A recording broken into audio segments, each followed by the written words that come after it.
अथ सप्तत्रिंशो अध्याय। केशी और वेमासुर का उद्धार तथा नारद जी के द्वारा भगवान की स्तुति। श्री शुक उवाच। सा सा सा नि सा सा धा नि रे पा पा पा गा मा मा रे नि सा सा सा सा नि सा सा धा नि रे पा पा पा गा मा मा रे नि सा।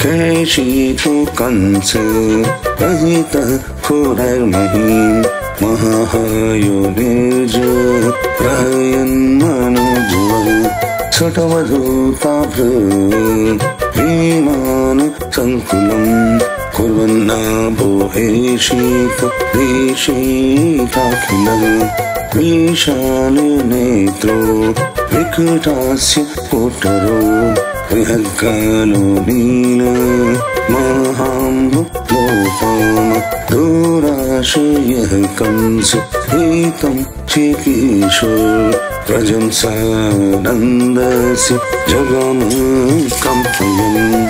श्री सुखदेव जी कहते हैं, परीक्षित कंस ने जिस केशी नामक दैत्य को भेजा था, वह बड़े भारी घोड़े के रूप में मन के समान वेग से दौड़ता हुआ ब्रज में आया। वह अपनी टापों से धरती खोदता आ रहा था। उसकी गर्दन से छितराए हुए बालों के झटके से आकाश के बादल और विमानों की भीड़ तितर बितर हो रही थी। उसकी भयानक हिनहिनाहट से सबके सब भय से कांप रहे थे। उसकी बड़ी बड़ी आंखें थीं, मुख क्या था मानो किसी वृक्ष का खोडर ही हो। उसे देखने से ही डर लगता था। बड़ी मोटी गर्दन थी, शरीर इतना विशाल था कि मालूम होता था कि काली काली बादल की घटा है। उसकी नियत में पाप भरा था। वह श्री कृष्ण को मारकर अपने स्वामी कंस का हित करना चाहता था। उसके चलने से भूकंप होने लगता था। तंत्रासयन्तं भगवान् सुगोकुलं हृदयशीतलपाल विगुणिताम्बुलम् आत्मानमाजौ मृगयन्त मग्नि रूपाभियत्स जनगन् मृगभवत्। भगवान श्री कृष्ण ने देखा कि उसके हिनहिनाहट से उनके आश्रित रहने वाला गोकुल भयभीत हो रहा है और उसकी पूंछ के बालों से बादल तितर बितर हो रहे हैं तथा वह लड़ने के लिए उन्हीं को ढूंढ भी रहा है। तब वे बढ़कर उसके सामने आ गए और उन्होंने सिंह के समान गरज कर उसे ललकारा।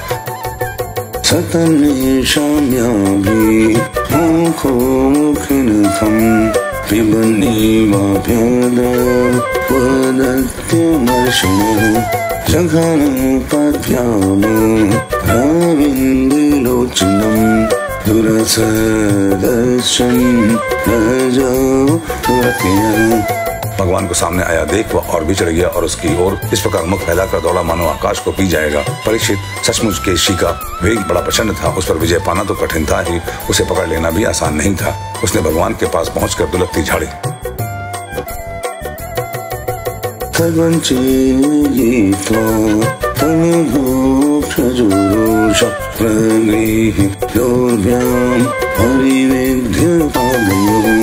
सावर्ग्यमसृज धनुषतान्तरे यथोरगन्ताच्य सूतो व्यवस्थितः। परंतु भगवान ने उससे अपने को बचा लिया। भला वह इंद्रियातीत को कैसे मार पाता। उन्होंने अपने दोनों हाथों से उसके पिछले पैर पकड़ लिए और जैसे गरुड़ सांप को पकड़कर झलक देते हैं, उसी प्रकार क्रोध से उसे घुमाकर बड़े अपमान के साथ 400 हाथ की दूरी पर फेंक दिया और स्वयं अकड़कर खड़े हो गए।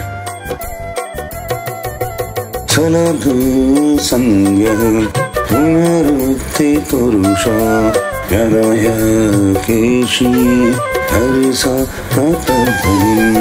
सोपश्चिवात्रे भुजिमुत्तरं स्मयन् प्रविशयामास यथोरगम्भीरे।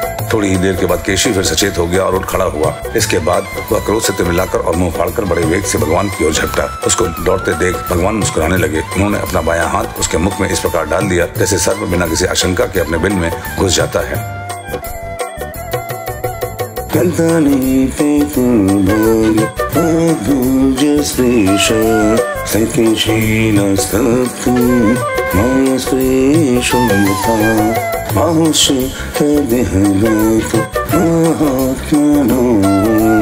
यथा माया धम्म उपेक्षितम्। परीक्षित, भगवान का अत्यंत कोमल कर कमल भी उस समय ऐसा हो गया मानो तपाया हुआ लोहा हो। उसका स्पर्श होते ही केशी के दांत टूट टूट कर गिर गए और जैसे जलोदर रोग उपेक्षा कर देने पर बहुत बढ़ जाता है, वैसे ही श्री कृष्ण का भुजदंड उसके मुख में बढ़ने लगा।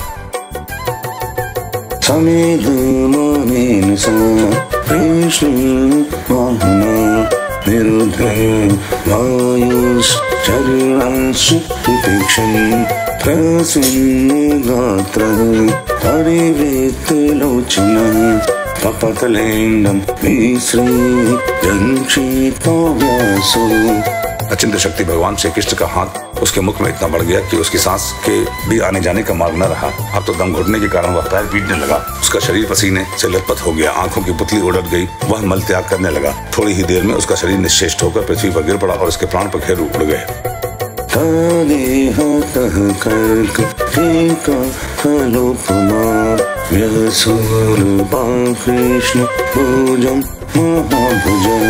अविस्मितो यत्न हतारेरुत्स्मयः प्रसूनवर्षदे वेशधीरिदितः। उसका निष्प्राण शरीर फूला हुआ होने के कारण गिरते ही पक्की ककड़ी की तरह फट गया। महाबाहु भगवान श्री कृष्ण ने उसके शरीर में अपनी भुजा खींच ली। उन्हें इससे कुछ भी आश्चर्य या गर्व नहीं हुआ। बिना प्रयत्न के ही शत्रु का नाश हो गया। देवताओं को अवश्य ही इससे बड़ा आश्चर्य हुआ। वे प्रसन्न होकर भगवान के ऊपर पुष्प बरसाने और उनकी स्तुति करने लगे। देवर्षि रूप संगम भागवत प्रवृणिपा कृष्ण क्लिष्ट कर्मा रहस्य तद्भाषित। परीक्षित, देवर्षि नारद जी भगवान के परम प्रेमी और समस्त जीवों के सच्चे हितैषी हैं। कंस के यहाँ से लौटकर वे अनायासी अद्भुत कर्म करने वाले भगवान श्री कृष्ण के पास आए और एकांत में उनसे कहने लगे। कृष्ण कृष्ण रमेयात्मन योगेश जगदीश्वर वासुदेवाखिलवास सात्वतां प्रवर प्रभु।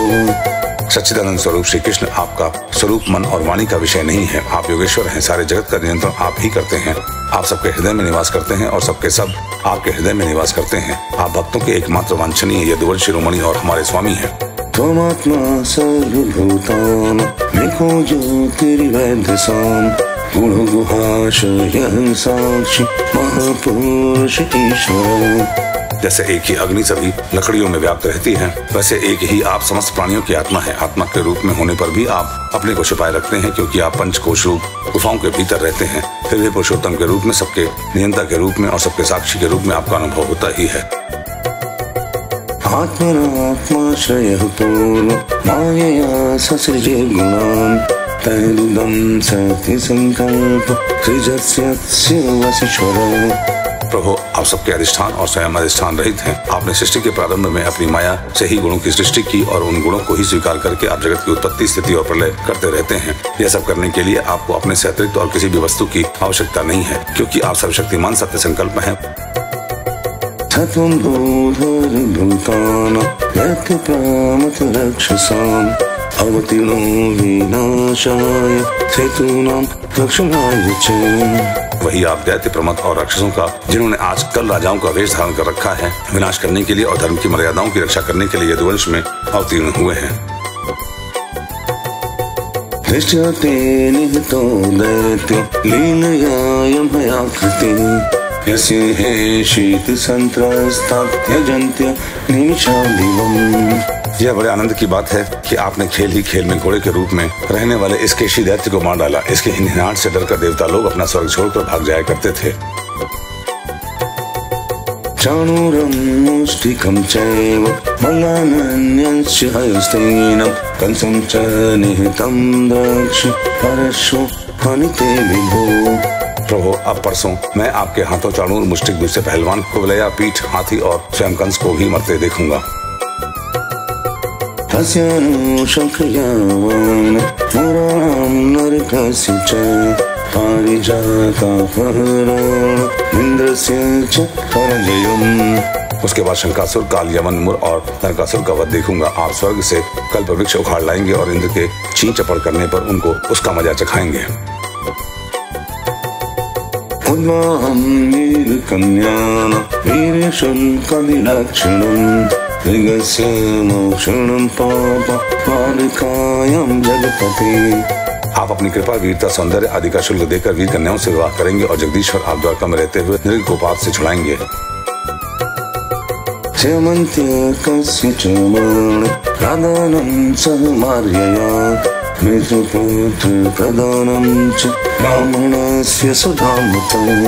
आप जामवंती के साथ स्यमंतक मणि को जामवान से ले आएंगे और अपने धाम से ब्राह्मण के मरे हुए पुत्रों को ला देंगे। पौंड्रकस्य वधं पश्चात् काशीपुर्याश्च दीपनम् दन्तवक्त्रस्य नीलं हृदयस्य च महकतौ। इसके पश्चात आप पौंड्रक मिथ्या वासुदेव का वध करेंगे, काशीपुरी को जला देंगे, युधिष्ठिर के राजसूय यज्ञ में चेदीराज शिशुपाल को और वहां से लौटते समय उसके मौसेरे भाई दंतवक्त्र को नष्ट करेंगे। यानि चान्यानि वीर्याणि राधकाम वसन्तवान् कर्तद्रक्षा महन्तानि यानि कविभिर्भुवि। प्रभु, द्वारका में निवास करते समय आप और भी बहुत से पराक्रम प्रकट करेंगे जिन्हें वेग से बड़े बड़े ज्ञानी और प्रतिभाशील पुरुष आगे चलकर गाएंगे। मैं वह सब देखूंगा। अथ ते कालरूपस्य क्षपयेषु रंशवे अक्षौहिणीनामीधन रक्षाम्य जनसाधते।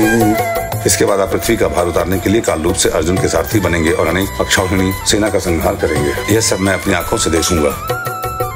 विशुद्धविज्ञानघन स्वसंशया समाप्ते सर्वाति अमोघतोचितम् स्वतेजसनेत विवृत माया गुणप्रवाहम् भगवन्त धीमहि। प्रभु, आप विशुद्ध विज्ञान धन हैं। आपके स्वरूप में और किसी का अस्तित्व है ही नहीं। आप निरंतर अपने परमानंद स्वरूप में स्थित रहते हैं, इसीलिए सब पदार्थ आपको नित्य प्राप्त ही हैं। आपका संकल्प अमोघ है। आपकी चिन्मयी शक्ति के सामने माया और माया से होने वाला यह त्रिगुणमय संसार चक्र नित्यवृत्त है, कभी हुआ ही नहीं। ऐसे आप अखंड एक रस सच्चिदानंद स्वरूप निरतिशय ऐश्वर्य संपन्न भगवान की मैं शरण ग्रहण करता हूँ। त्वमीश्वरं स्वयमात्ममायया विनिर्मितशेष विशेष कल्पनम् क्रीडार्थमध्यात् मनुष्य विग्रहम् हतोऽस्मि धैर्यं यद् कृष्णे सात्वतम्। आप अब सबके अंतर्यामी और नियंता हैं। अपने आप में स्थित परम स्वतंत्र हैं। जगत और उसके अशेष विशेषों, भाव अभाव, रूप, सारे भेद विभेदों की कल्पना केवल अपनी माया से ही हुई है। इस समय आपने अपनी लीला प्रकट करने के लिए मनुष्य का सा श्री विग्रह किया है और आप यदु, वृष्णि और सात्वत वंशियों के शिरोमणि बने हैं। प्रभु, मैं आपको नमस्कार करता हूँ। श्री शुकवाच। एयं यदुपतिं कृष्ण भगवत प्रवरो मुनिः श्री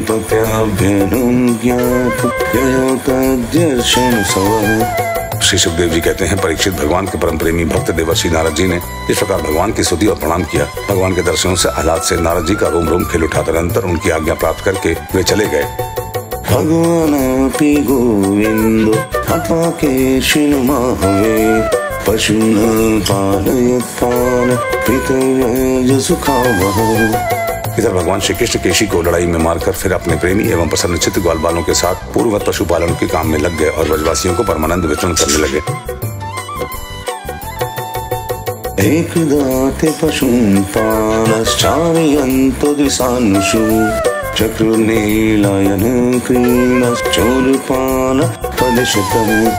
एक समय वे सब ग्वाल बाल पहाड़ की चोटियों पर गाय आदि पशुओं को चरा रहे थे तथा कुछ चोर और कुछ रक्षक बनकर छिपने छिपाने का, लुका लुकी का खेल खेल रहे थे। तत्रासन् करति चोर अलशकति चिन्नृप मेषयैस्ताश्रितैके विजहुर्कुतो भयः। राजन, उन लोगों में से कुछ तो चोर और कुछ रक्षक और कुछ भेड़ बन गए। इस प्रकार वे निर्भय होकर खेल में रंग गए थे। मय पुत्रो महामाय व्योमोगो परवेशदृक् मिषयेतानुपुवाः कयश्चोरायितो बहु। उसी समय ग्वाल का वेश धारण करके व्योमासुर वहां आया। वह मायावियों के आचार्य मयासुर का पुत्र था और स्वयं भी बड़ा मायावी था। वह खेल में बहुधा चोर ही बना रहता और भेड़ बने हुए बहुत से बालकों को चुरा कर छिपा रहा था।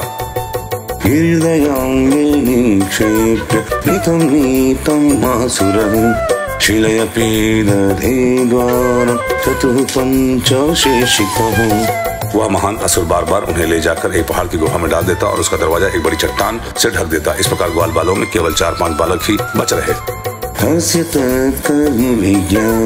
कृष्ण दशताम गोपान्यंतम जयग्राह एकम हरिर्विमोचसा।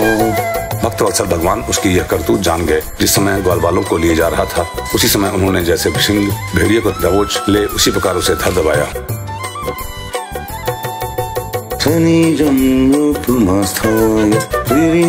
सदृशं बली कृष्ण भीमोत्तमात्मान नाशक्नो गृह्णातुरः। भीमासुर बड़ा बली था। उसने पहाड़ के समान अपना असली रूप प्रकट किया और चाहा कि अपने को छुड़ा लूं, परंतु भगवान ने उसको इस प्रकार अपने शिकंजे में फांस लिया कि वह अपने को छुड़ा न सका। हमने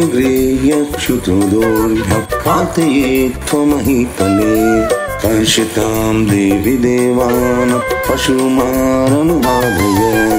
तब भगवान श्री कृष्ण ने अपने दोनों हाथों से जकड़कर उसे भूमि पर गिरा दिया और पशु की भांति गला घोंट कर मार डाला। देवता लोग विमानों पर चढ़कर उसकी यह लीला देख रहे थे।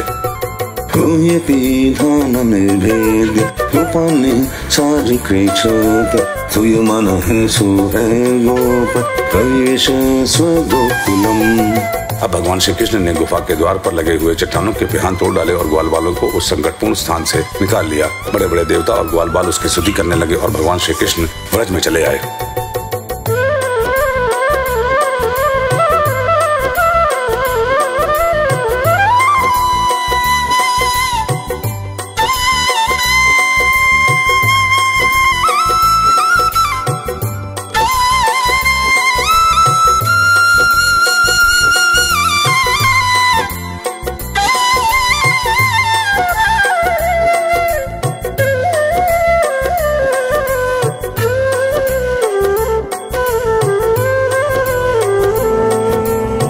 श्रीमद्भागवते महापुराणे पारमहंस्यां संहितायां दशम स्कंदे पूर्वार्धे भीमासुरवधो नाम 37 अध्यायः।